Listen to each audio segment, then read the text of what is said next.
Welcome back, everybody, to another episode of the Regular Usual Podcast. It's the College Football Show. It's a special edition we kick off each and every year in the fall, running from technically August till January when everything kind of finishes up. This is going to be weird as hell, just like when I started. It was weird hearing my voice for the first time. Now I'm going to be seeing myself on video, which is a whole nother ordeal I got to get used to. But I'm going to kind of ignore that the camera's here and try to focus on what's on the computer screen in front of me as we get going. Each and every podcast is, of course, looking for a sponsorship, so LaCroix, if you want to cut the check, that would be great. I don't need a lot of money, just, a little bit of spicy water here and there just to quench the thirst. All right. I guess we can kind of start off with what we did last year, or kind of give you a quick recap. Last year was Season 3. I guess we can call it. This will be kicking off Season 4 this year of the college football season. I'm not going to lie. Last year didn't end great. We ended up overall going 81, 77, and 5, which put me at a 50% win percentage overall for the year. Technically 49.7, but we're going to round up because I need that for my ego. Ended last year with $78 in the bankroll in Bovada. Again, there'll be a link in the description of the show where you can click and get that deposit bonus. It gives me a little bit of cheddar so I can bet more money and hopefully make it a little bit more entertaining for you. But right now, I believe if you deposit anything up to $250, they will match that deposit bonus all the way up. Anyways, kicking off last year, didn't do great, 50%. The goal to be a quote-unquote successful sports bettor is anything above 60, is it 60 or 65%, you can make a living off of, depending, of course, how much money you're betting. Me, with this podcast and the Regular Region, we always bet real cheap. We're talking dollar bets. Occasionally we'll get wild and maybe place $5 bets, but the goal of this is to last the entire season and to not have to dip back into my bank account to add money to it.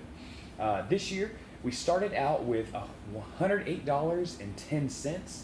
And I kind of put that like $30 in there from Bitcoin Cash. They're doing a quick deposit. I had a little bit left in my Coinbase wallet, so I added that in.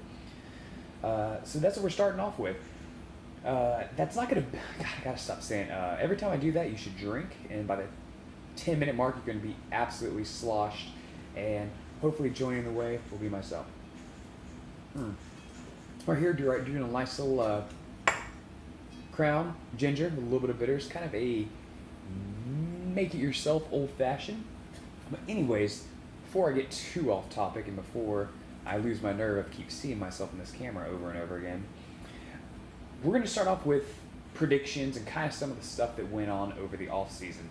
One of the biggest things, of course, in the last 2 to 3 weeks that has been kind of taken over ESPN's college football feed has been the Ohio State story with Urban Meyer covering up for his boy Zach Smith, and then of course DJ Durkin at Maryland kind of being placed on administrative leave for, Jordan McNair, who died during practice, and they're still trying to get that toxic culture out of there. So in the meantime, it's going to be Matt Canada as the interim head coach for them.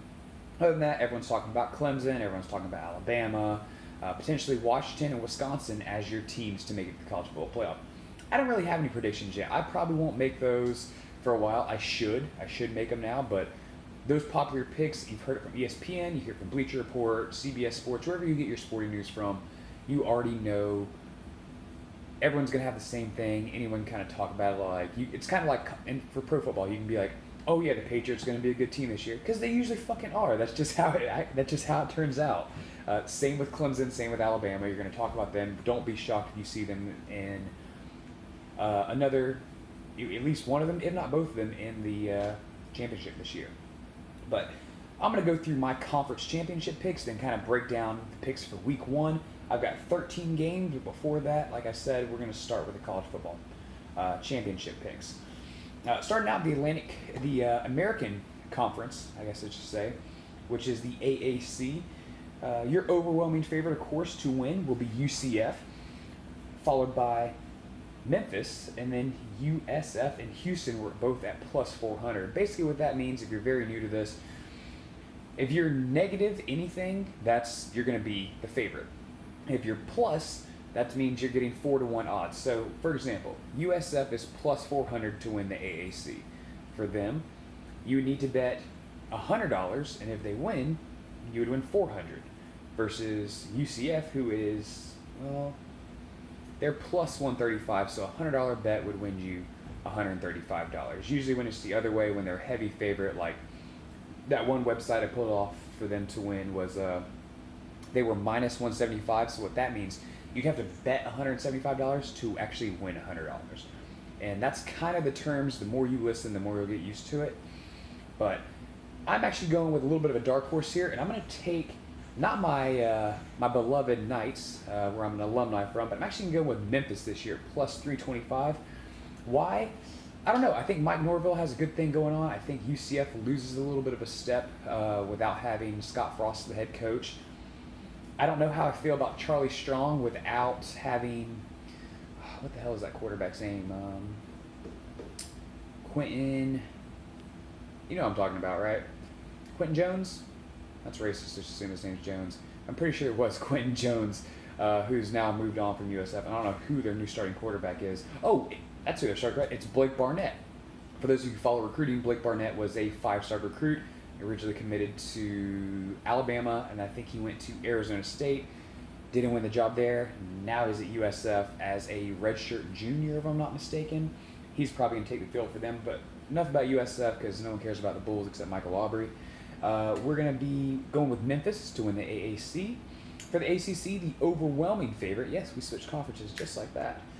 For the ACC, the overwhelming favorite, it would be Clemson, followed by Miami, FSU, and that's really about it. Miami is plus 500, FSU plus 750.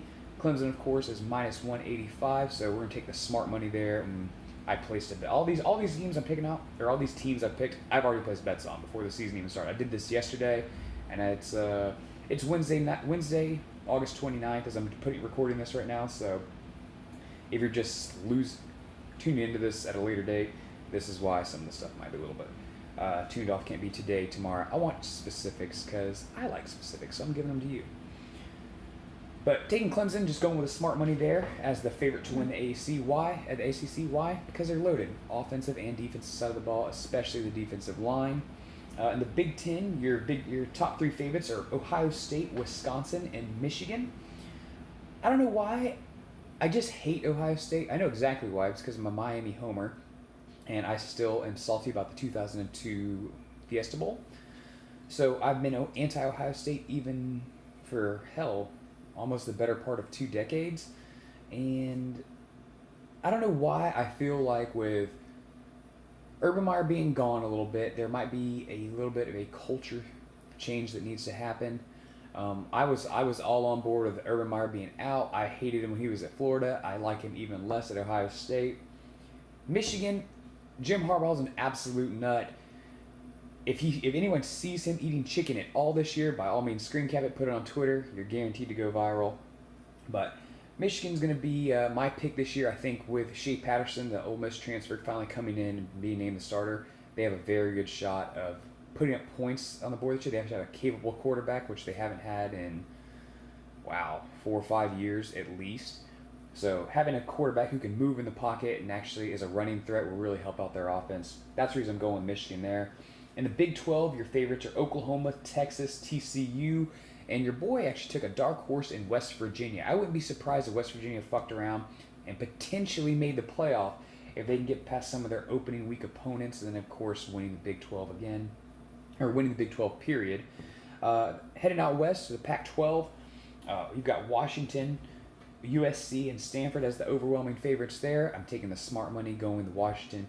USC might be good. They are starting the true freshman JT Daniels as their starting quarterback. I think Stanford's doing, KJ Costello, big white boy, who out in Palo Alto are going to be slinging the rock. I just like Chris Peterson. I think he's the best coach in the Pac-12, probably a top 5 coach in the country, maybe only behind Nick Saban, Dabo Swinney. Thought Chris Peterson might be number 3 now that I think about it. He's done one of the top 3 coaches in the country, in my opinion. And it's just because he squeezes every amount of energy and effort out of players where he's not going to be in the top 10 recruiting class every year. They just don't have it. Even when he was at Boise State, he gets those diamond in the rough guys, those 3-star guys, those 2-star guys who turn into be not necessarily quite the next Ed Reed, but he knows how to develop players. He knows how to develop coaches. If you got the recruits, Washington would, and there was more to do in Washington, I absolutely think they would be a national power by now. But they're my pick for out west. And finally, the SEC, you've got Alabama is even money, so if you were to bet $500, you could win $500. Bet $5, you could win $5. That's kind of how it stands. Followed by Georgia, who of course lost to Alabama in the national championship game, and then you have Auburn at plus 700. And surprisingly enough, that's who I'm picking to win the SEC. Why? Am I going to be wrong? Probably, but I just want to take a flyer on them, just because I like Jarrett Stidham a lot. Gus Malzahn has the tendency to lose the games he shouldn't every now and then, but more than anything, crazier things have happened. I don't know whether there's some side of let's put it this way: there's no Sheeny curse on Auburn that I know of, other than all the stuff that happened with Toomer's Corner and everything. But Auburn's going to be my dark horse to win the SEC. Overall, I placed $7 on those 7 bets for each one of the conference champions. I also did bet on Miami to win the Coastal, just because I'm a homer and I think they will. But those seven bets will total me up to $23.79 we win. And that kind of brings me to what the true starting balance of this year's gambling is going to be, is a 101.10. So $101.10 is what we're going to have in the bankroll all year long. Hopefully we can improve that by the time season's end comes around, and if I could double up, that'd be great, but if I could finish exactly where I started, even better. Again, I touched on some of the, you know what, let's take a quick break, have a sippy sip. Better. Man, this curl is really I can't quite stop looking at it. This curl is, it's like a reverse Clark Kent. It's just hanging out in the back, but I need a haircut like crazy. I have kind of this fuckboy haircut going on right now, so I'm going to touch it a lot. That should be another drinking game. When I say, you take a sip. When I touch my hair, you finish the entire drink, and it's guaranteed to get you absolutely sloshed. Anyways, I touched on a little bit of the controversy with DJ Durkin and Urban Meyer right when the podcast started.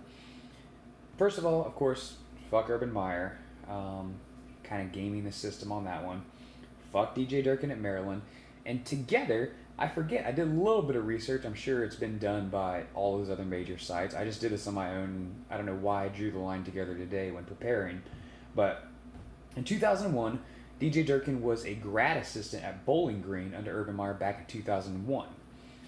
He kind of went on, bounced around after Urban Meyer, of course, went from Bowling Green to Utah to UF. DJ Durkin was hired at UF in 2010 as the linebacker and special teams coach under Urban Meyer during his last season there before he moved on, or he took his leave of absence because Tebow was gone, and you had Will Muschamp come on, who retained DJ Durkin as the defensive coordinator. So it's just kind of funny to see how both these guys are, it's not funny, but it's peculiar, whatever you want to say. Coincidence, that's probably better, that both these guys are in the news and Urban happened to be at the center of them, connecting Urban and Durkin. And Durbin, can we call him that? Durkin, we can call it whatever we want. But anyways, fuck both of them. I hope neither one of them coach again, but it's, as we've already seen, Urban only got suspended for the first 3 games of the season, so we're going to have to deal with him for another year or 2 until he has another health scare. But that's all I'm going to touch on that. I don't like to get into politics of that. That's not what this sport's about, especially when I don't have anyone else to bounce things off of except 2 goddamn gatos and my girlfriend who's just now getting into football. And I got to hurry up and finish this up because we're going to try and watch Hard Knocks tonight because why not, you know? Anyways, this whole grand thing has kind of culminated into Thursday Night Football. This podcast will be out and live tomorrow on August 30th. We're kicking off with number 21, UCF, on the road at UConn as 23.5-point favorites in the civil conflict that, in my opinion, truly starts the college football season, that first full weekend. I thought about doing one last week, but no one knows dick about those teams. No one really cares except for true degenerates. which I hope I can get you to before the end of the year. You're betting on over-unders in first quarters, first halves, things of that nature. But UCF's coming in as 23.5-point favorites. What that means is Vegas sees UCF winning by at least 24 points, or you're going to need UCF to win by 24 points to win your bet, for those of you who are new. Big changes, of course. Scott Frost, as I mentioned, he's gone. He's now in Nebraska. And you have Josh Heupel coming over from Missouri, if I'm not mistaken, as UCF's new head coach. I don't know dig about UConn because I don't care. They're a horrible team. Basically, my measuring stick for this game is Josh Heupel was handed the keys to not a Ferrari, but maybe a souped-up Honda Accord. It's going to run well. It's reliable.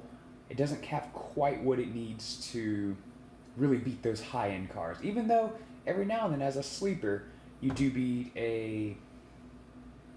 let's call him a Corvette. That's a little bit more appropriate. You can't call him a supercar by any means, but let's call him a Corvette. Forget what I just said.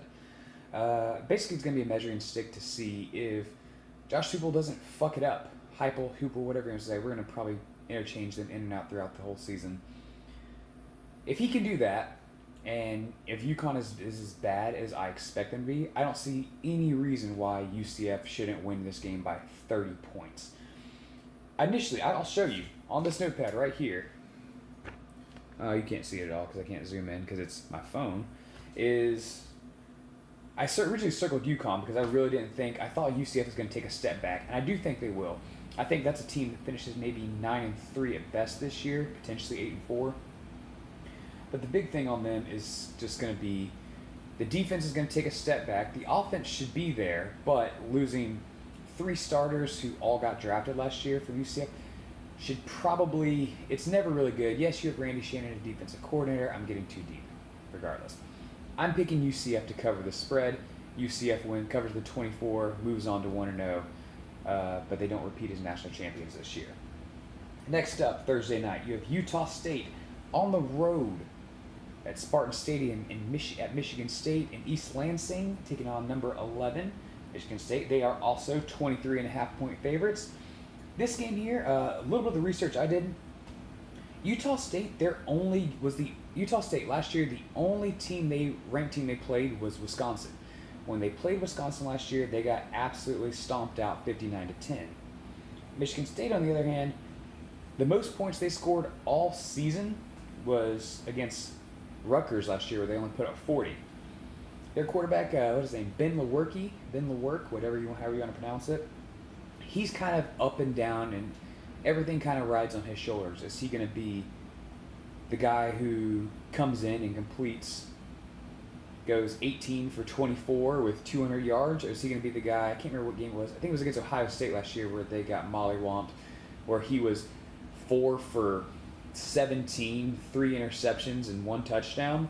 You never know with him. It's kind of hit or miss. This one here, Utah State, I don't know much about their personnel. I don't know much about their players. I don't pay attention to fucking Mormon country because I live in Florida. I'm going with Utah State just based off gut. Michigan State's not a team that I've seen in recent memory, in recent seasons, really blow any opponents out, especially one that's a D1 school. They might blow out some FCS school, but Utah State has a little bit of talent there. Michigan State probably wins by 20, 21 points, but I do think that Utah State covers the 24, or 23.5. Next up, for Friday, Gato's going wild right now. I'm always going to put my pinky up just because I think it's fancy, and if you want to make fun of me for it, so be it. Hit me on Twitter, @J-325. Friday, you have Western Kentucky on the road at number 4, Wisconsin. Wisconsin is a 37.5-point favorite. What does that mean? That means do the math. That means that is a 7-score game. They're favored by 6. Sorry, god damn, this one little drinker here has me a little bit tipsy. They are going to be 6-score favorites over Western Kentucky. This is a little bit, not a rematch, but it's an interesting game, mainly because Wisconsin's only loss in 2017 was to Ohio State, versus Western Kentucky. They lost by at least 20 points every time they played someone from even a Group 5 or Power 5 school. Wisconsin, I think last year, I can't remember who they opened the season up against, but they rolled them 59 to 10, 59 to 3 or something like that. Wisconsin is known to turn it on just because they're going to need they're going to need the spotlight. They're going to be led by Alex Hornibrook and is it Jonathan Taylor for their running back, who is another Heisman hopeful who rushed for almost 2,000 yards last year. Western Kentucky, they haven't been relevant since Bobby Petrino was there before he went off to Louisville, so definitely going with Wisconsin to win and win big. Expect this to be over before halftime. Wouldn't be surprised if Wisconsin was up 42-3 at halftime, and then it's just rest your starters, get ready for Big Ten season to start, and move on. Yeah, I got hella notes. This is what I do. I look for this shit. I wish my job was I was invested in notes as my job as I am in this. You didn't hear that, Justin. Next up, final game on Friday night. Well, is it the final game? Yeah, final game on Friday night that we're going to be paying any attention to will be San Diego State on the road at number 13 Stanford. Stanford's going to be a 14-point favorite in this one.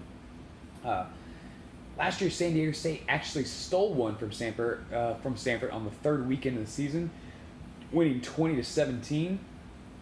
So Stanford's going to be up for a little bit of revenge, especially with San Diego State coming in to their house and trying to steal W. I really want to pick San Diego. I really want to pick Stanford to really show, yeah, Bryce Love, Heisman Trophy campaign, and all this other stuff. But I'm going to take a flyer on this one, and I really think that San Diego State covers. Maybe they lose by 10, possibly 13, but I don't think they get blown up by Stanford the way some people do. The interesting bet I probably will make on this game, so definitely check my Twitter. Again, it'd be at j-325. I will probably be betting the under on this game. The over-under set at 49. For those who are unfamiliar, that basically means the combined score of both teams will be under 49 points. I don't see this as a high-scoring game. Maybe something along the lines of 27-17, something like that, with Stanford winning but San Diego State keeping it close. Probably coming back in the second half just to help out all the Vegas gamblers and us broke boy gamblers like myself.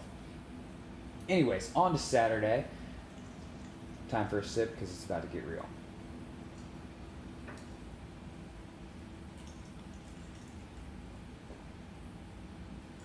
Almost fucked up right there. You see that? Anyways, all right. Saturday, September 1st. It's a great way to start the season on this Saturday. Starting off at noon, you have Oregon State on the road at the aforementioned number 5 Ohio State Buckeyes. Ohio State is a 38.5-point favorite. Even with Urban Meyer gone, Ohio State should have... I'm not even keeping up with this on my computer. I'm just following the notes right now. Let's kind of click these in because I'm tired of seeing all this here. Okay, according to ESPN, because what I do for this, I log into ESPN, I click the schedule, open up every game that interests me and that I think about talking about, and just opening up another tab. So I had a buku of tabs opened up, and I haven't been checking them off. But according to ESPN, the matchup predictor, 98.8% of people are picking Ohio State to win. And for the 1.2% of you who picked Oregon State, good for you. I'm envious. I wish I had the balls you had. I wish I had those type of nuts when I was single, so I could just go up and talk to girls, but unfortunately I don't.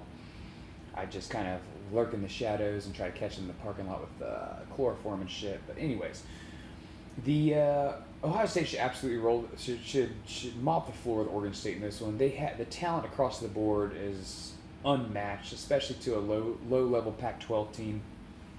It's going to be at not the Big House, the Horseshoe, and this game could get ugly early. Gone is JT Barrett, who seemed like he was there for almost a decade.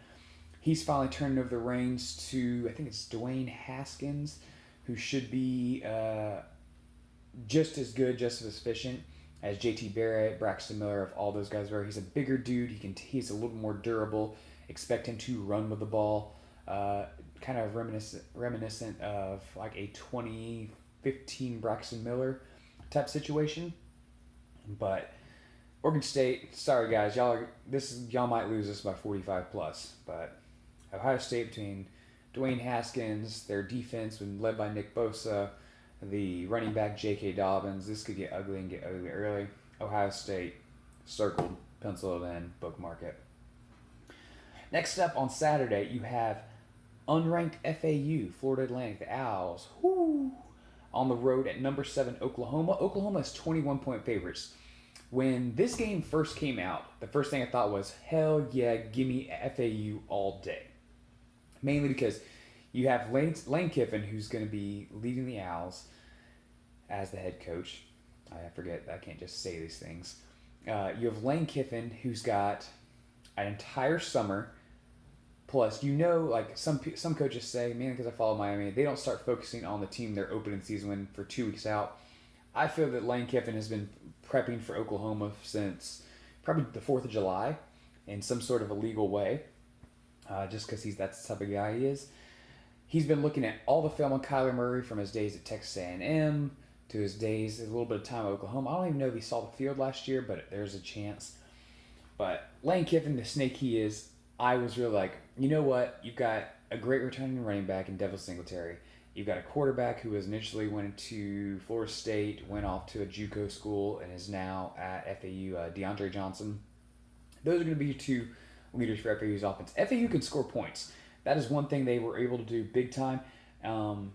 They opened the year last year at Wisconsin, and I was like, oh yeah. I think I actually bet on them. You can probably go back and look to some of the previous posts from last season where I picked FAU to win or picked FAU to cover like 30 points, and they did. They only lost 31-14 against Wisconsin.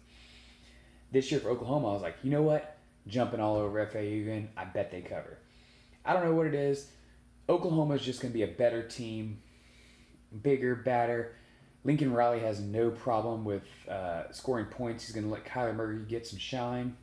What's funny, I heard a thing today, because for those of you who don't know, Kyler Murray was also drafted, I don't want to quote it exactly, but I know he was a top 15 MLB pick. So while he's still in college at Oklahoma, he was drafted by the Oakland Athletics.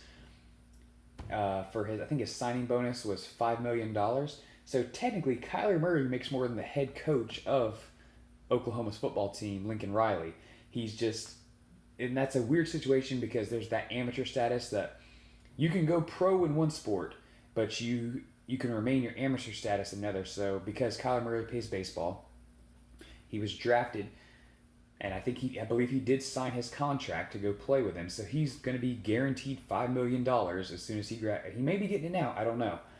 But as long as he didn't do that in football, like he didn't just like sign a contract or sign with an agent in football, he couldn't play this year. His eligibility would be ruined because of NCAA bylaws. But if I'm not mistaken, I may have to contact my connect up at Alabama Birmingham and find out the true legality of that. You know who you are. And find out what's going on there. But I'm going to go with Oklahoma on this one, mainly because, I don't know, just my gut instinct, if I'm being honest. Half these picks are just based on gut instinct. It's really hard. These lines are going to be all over the place the first 3 weeks of the season because you have some schools open up with big non-conference opponents, these marquee matchups, and you have other ones who open with like Minot State or some bullshit FCS school that they're just going to, for a glorified spring game, just they pay out these schools a couple like $250,000 just to beat them up, give their players a tune-up for when the season really starts. Oklahoma was probably thinking that when they scheduled this FAU game probably 5 years ago. But now, FAU is doing all right, especially in the AAU world, or AAC, if I'm not mistaken. They're doing all right. They're coming into their own. But I'm going to go with Oklahoma to cover this one. Don't be surprised if I take a teaser bet for what that means on Bovada, where I place all my bets. For a lower payout, you can take... So right now, let's say... FAU, of course, is a 21-point underdog. And let's say it paid, just for example, it pays $200 for every $100 I bet. If they were to cover that, if I were to bet $100, I could win $200 if they cover the 21 points. if I were to take a 7-point teaser, which means Florida Atlantic only has to cover 14 points, don't lose by more than 14, that same $100 bet would maybe only win me 130 per se. I'm not sure exactly how much that changes. It varies game to game. I said again. But that'll be definitely one. I probably take some teaser bets on. I'm going to post all these bets. Every bet I take is going to be listed in the show notes of this page on theregularuser.com. Each and every week, I will update it on Sundays. Well, I guess update it Tuesday this week because they have that weird Monday night game because of Labor Day. But I'll update it after the end of every last week. I will update this, what my spread was, how I started my win-loss record, my money won, my money lost, and overall record for the season. So that'll be definitely one you can keep track of at theregularuser.com. And you can follow along with this in iTunes as well. I don't know why I'm giving you this now, but iTunes, hopefully YouTube if I decide to upload this video, and we'll kind of see what happens. Next up, we have number 23 Texas as 13.5-point favorites on the road at Maryland. This is a rematch of the 2017 season opener where Maryland came to Texas and won in one of the most exciting kickoff games last year. They won 51-41. That was a game where Maryland's starting quarterback, got hurt like right within the first quarter. The backup came in, did well, and then he tore his ACL. And I'm pretty sure this is it, if I'm not mistaken. If I'm wrong, definitely correct me. Hit me up on Instagram, hit me up on Twitter at j-325. And I think if I'm not mistaken, their fourth string quarterback was a linebacker, and he ended up playing quarterback for him and somehow led them to victory last year. That could have been the year prior, 2016, but I'm pretty sure it was that. It might have been last year. But it's another weird game. Texas started last season at number 23. They're starting this season at number 23.